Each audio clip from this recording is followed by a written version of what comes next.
আগে আপনার পায়ের কাছে বসবার বাসনা নেই যে এসেছি ঠাকুর। ও শালা, ওই বাসনাতেই তো সব মাটি হয়ে গেল। মাটি হয় হবে। গোসাইজি আপনার কাছেই যে আসতে বলেছেন, আপনি থাকতে তিনি কিছুতেই আমাকে দীক্ষা দেবেন না বলেছেন। তো জীবন কৃষ্ণ তো তোকে অনেক আগেই এখানে আসতে বলেছিল নাকি? তুই আসিস নি কেন? আগে নিজের সংকোচে। কিসের সংকোচ? হ্যাঁ, আগে আমি বিবাহিত। তোর গোসাইও তো বিয়ে করেছে, তার ছেলে আছে, বউ আছে। হ্যাঁ, আমার বউ কয়েক মাস আগে গত হয়েছেন।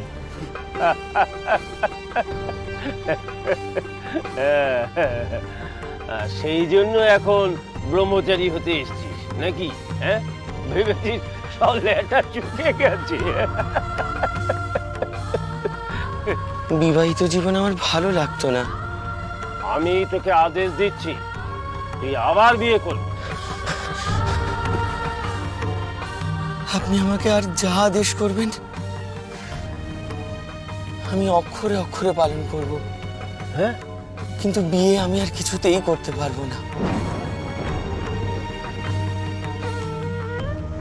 সে কি রে, বিয়ে করবি না কেন? হ্যাঁ, স্ত্রী জাতি মাত্র আমার মাতৃভাব জাগ্রত হয়,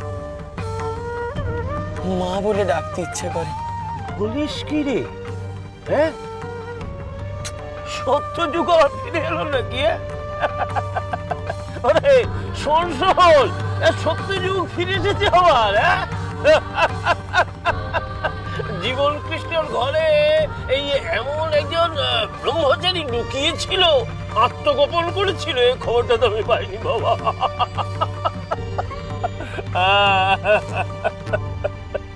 জানলে কি করতেন? পেলে পেলে পেলে আমি নিজে গিয়ে তোমায় দর্শন দিতাম। সে আপনি আমাকে নিয়ে যতই মজা করুন, আপনার ওই আদেশ আমি কিছুতেই মানতে পারবো না। তার মানে তোকে ব্রহ্মচর্যের দীক্ষা আমাকে দিতেই হবে, তাই তো? আপনার শ্রীচরণ থেকে আপনি আমাকে কিছুতেই সরাতে পারবেন না।